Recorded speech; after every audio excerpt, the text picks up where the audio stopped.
it makes people so emotional. It comes at you like a freight train. You Really? see it out on the horizon and you just don't pay much attention to it like right now. But then when it finally hits and goes completely dark, it takes you by surprise. It felt like I was encountering the ocean for the first time.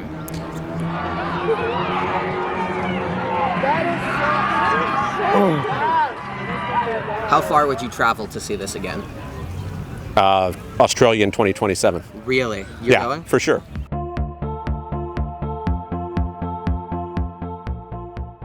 This is me, Noah, and Jennifer. We're UNC Asheville students, and we took a 7-hour road trip to Indianapolis to explore the eclipse. But first, I interviewed an astronomy professor to understand what we'd be seeing. My name's Judy Beck. I'm in the Department of Physics and Astronomy, and I teach physics and astronomy courses at various different levels. A solar eclipse is like the most awesome natural phenomena in the universe, and it occurs when the moon moves directly between the Earth and the sun. So the shadow of the moon falls on the Earth. But the really special thing about a total solar eclipse is that the moon blocks the entire visible portion of the sun. So it's an amazing coincidence that the sun is about 400 times farther away from the Earth than the moon, and also 400 times bigger. So in the sky, they appear to be the same size. And when you completely block the visible portion of the sun, then this layer of the atmosphere of the sun called the corona shows up.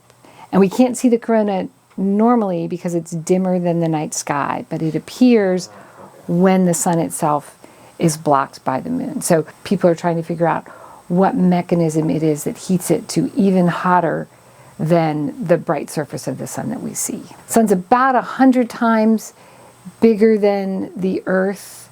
So about 1 million Earths would fit inside the sun if you could put them in there. The moon's orbit is tilted a little bit with respect to the plane of the Earth's orbit around the sun. And the moon actually comes between the Earth and the sun once a month. We call it a new moon. But because of this slight tilt in the orbit, the moon falls ever so slightly below or above the sun in a typical month, and we don't get an eclipse. So it's only when they line up exactly, which happens about every year and a half or so, that we get this solar eclipse. That shadow is so small, it's only a total solar eclipse in a very restricted portion of the Earth. So after this total solar eclipse passing through North America, the next total solar eclipse that will hit the continental U.S. won't be until 2044. So there'll be one somewhere. They can be in the ocean, they can be on different continents. You can pull up a map of solar eclipses and you get these like curved stripes at various seemingly random places around the globe, but actually they're very predictable. Never look directly at the sun without eye protection. So this is true on a regular day, just like during a solar eclipse. People sometimes have this idea that there's something particularly different about the solar radiation during an eclipse, and there isn't. The things that are different is, number one, people are talking about the eclipse, and so you want to look at it, but you could cause irreversible damage to your eyes if you stare at the sun. And number two, because the moon is covering this part of the sun, the light is dimmer, and so our natural biological reactions of squinting and your pupils getting smaller don't happen. So you need to either use special certified eclipse glasses, and I think I have a pair here, right? So something like this. They are so dark that if you look at anything else, you will not see it. Filters for binoculars and telescopes need to be even stronger because that concentrates the light even more so. Now, the one exception to the don't look at the sun is if you're in the path of totality, only for those couple minutes of totality when nothing is showing except the corona, is it safe to look at the sun without the glasses. So the impact that the solar eclipse has on people, animals, birds, temperature is also fascinating. Dogs start barking, people yell, it's so exciting. The temperature really drops. And so one thing that a student could certainly do would be to measure temperatures throughout the eclipse and sort of plot what's happening there. My very first eclipse, I was a sophomore in college and went with a professor, and my job was to man this one telescope with this one piece of equipment. And we were in Canada, and the temperature dropped so fast that it froze. So I halfway through the videotaping, the whole thing stopped because it was just that quick. Are there any historical or cultural aspects of eclipses that you know of? Yes. So one of them has to do with the discovery of helium. Helium is a very light element, and it had not yet been discovered on Earth. But some scientists were taking a spectrum of the sun during an eclipse, and they looked at this spectrum and recognized a lot of the lines. Oh, that belongs to hydrogen, that belongs to hydrogen. And there was this line that they couldn't match up with any known line. And it turned out it was this element helium, which was found later on Earth, and they named it helium for Helios, the sun. Okay. That model you have. Yeah. A lot of people don't understand how far away the moon is and how small it is. All right. So one tricky thing about our solar system is it's really hard to find a scale model that has both sizes and distances to scale. Because once you get the sizes to scale, if it's going to fit in a page, they're too tiny. Yeah. And if you get the distances to scale, you have to stretch across an entire quad. So this is just the Earth and the Moon to scale. So if the Earth were that size, about an inch, the Moon would be about a quarter inch, and they would be that far apart. And so imagine, shining a bright light over here and making that shadow fall on the Earth. And if you were in just the little spot in there inside that shadow, you would be experiencing totality. You would be seeing the total solar eclipse. The sun, on this same model, this is a yardstick, the sun would actually be about 3 yards in diameter. So 3 times this is the size of the sun. So this whole Earth-Moon thing, fits inside the sun, and it'd be about 0.2 of a mile away. So really big compared to this and really far away, which is another reason why it's so amazing that they line up so perfectly. Awesome. Thanks so much. Appreciate it. Sure. Awesome. Good luck.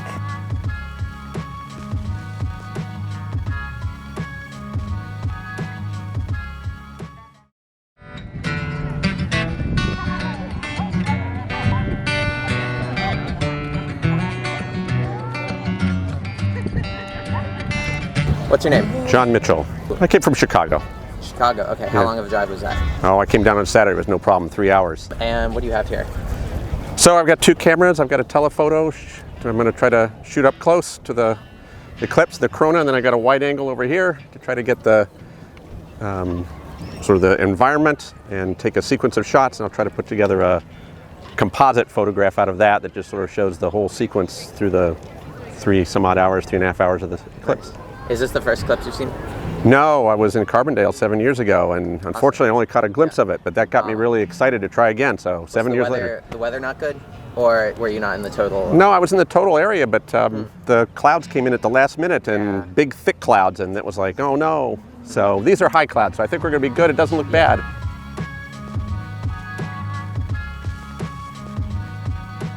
I'm Mackenzie. I'm Aurora. Is this the first eclipse you guys are going to be seeing? First total eclipse. Total, yeah. Cool. Are you excited?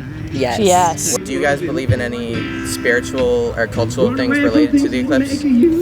I got my crystals. I'm doing little Okay. Can you tell little me witchy more about stuff. that? Just doing some meditation and stuff, journaling and doing little tarot cards and stuff like that. Cool. Do you think the eclipse will have any impact on that? It's supposed to be really good for drawing all different types of energies. Okay. So I'm hoping that it'll bring some good energy. I'm Charlie. I'm Kathy. We came from Crown Point, Indiana. Well, actually from Merrillville, Indiana. Merrillville and Crown Point. I make and sell these hats. I am the manufacturer of the highest quality propeller beanies being made in the world today. I make them in Crown Point, Indiana. Okay. They are the same material and workmanship you would expect to find in a Major League Baseball cap at approximately the same price. Nice. This is my business card. Do you guys believe in any spiritual or cultural aspects tied to the eclipse? Not really. I do. Yeah. Yeah. Tell me more. Because it makes people so emotional. It touches something deep inside. Yeah. I think it means something. I think it's important. I consider it great entertainment. Yeah. It comes at you like a freight train. You see Really? it out on the horizon and you just don't pay much attention to it, like right now. You know, it's fully underway. It's probably about a third coverage right now. And everybody doesn't care, but then when it finally hits and goes completely dark, it takes you by surprise, even though you're really expecting it. Yeah. It still grabs your attention, yeah. Anything else you want to share? No, not really. I just hope that everybody enjoys it. My name's Jed. I'm Elijah. Isaac. And where'd you guys come from? Indy. A few live blocks away. Really? We're hoping to capture the corona, which is the atmosphere of the sun. Right now, we don't have like a full total filter like these, so it's a little bit overexposed with all the light coming through. But once there's a total eclipse and it's dark, we'll turn down the aperture and then hopefully be able to catch the slight ring of light that's showing up around the moon. Have you guys seen other eclipses, like the 2017 one? Yeah. We did see the partial, but just a sliver of it. No, yeah, it was barely anything. Besides the camera, did you bring anything else, like crafts or... Just like snacks. Takis Snacks, yeah. and eyeglasses.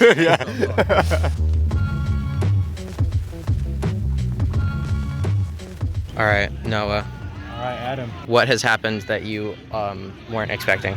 The clouds did not cover it and ruin it like they did for me in 2017. What do you think about the brightness right now? Because people on the video can't really tell. I feel like I'm wearing my transition sunglasses, except I'm not. Also, it's kind of cold.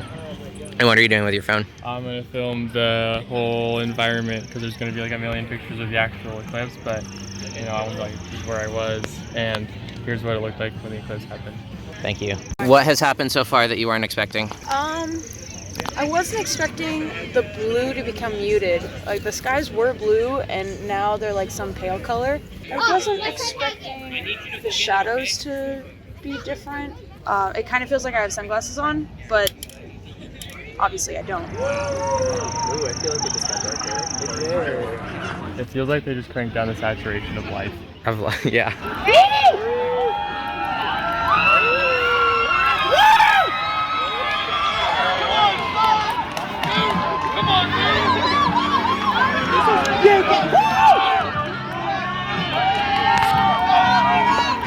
Take the glasses off, Noah.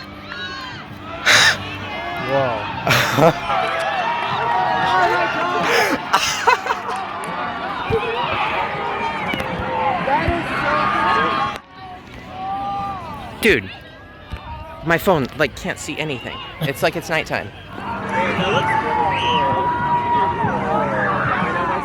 Okay, what are you feeling right now? I feel very content. Is it what you were expecting?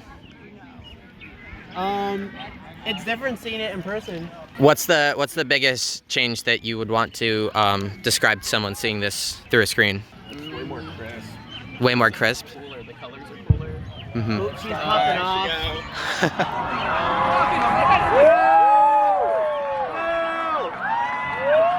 I was honestly surprised that you could look right at it without the glasses when the sun was over it. I was expecting to like burn my eyes out of my sockets if I didn't use these, but you're like, no, take them off. You can stare right at it and see the ring. Yeah. Now, of course, I can't look up because as the moon moves away from the sun, yeah, that's like even just a little sliver right now, and I can't look at it. It'll hurt. Yeah. My name's James. Yeah, I knew it was going to be cool. I was like in the 70% range when the eclipse happened back in 2017. Being in the path of totality, I absolutely recommend it. When 2045, go travel, because it felt like I was encountering the ocean for the first time. Like if you imagine like a kid, like you've never seen the ocean before and you're like, whoa, look at the horizon. Like the moment it crossed over, I was like, holy cow. And like everybody was just losing it out here. They were all like, whoa. There were these little like red dots kind of around there's one like prominent one down at the bottom. Apparently that was a solar flare. I don't know, I'll have to look it up. I think right at about like 7% totality. I mean, right about 7% left to get to totality. I saw like a weird like streak kind of go in front of the sun. I have no idea if that was just like a plane or like that had just traveled in front of it. I kind of was like, Sean, like my friend Sean is there. I was like, did you see that? Am I seeing aliens or something? But all in all, it was really cool. It's special. So I booked hotels across the entire trajectory from Texas all the way to upstate New York. so maybe 5 or 6 hotels. And I how was long- canceling them and remaking them and canceling and remaking them. How long have you been planning the whole thing? Oh, more than 2 years. No, I think it was just absolutely amazing. I mean, I hope everybody here had a great time. It was like awesome, and we'll see you in 20 years. How far would you travel to see this again? Australia in 2027. Really? You're Yeah, going? for sure.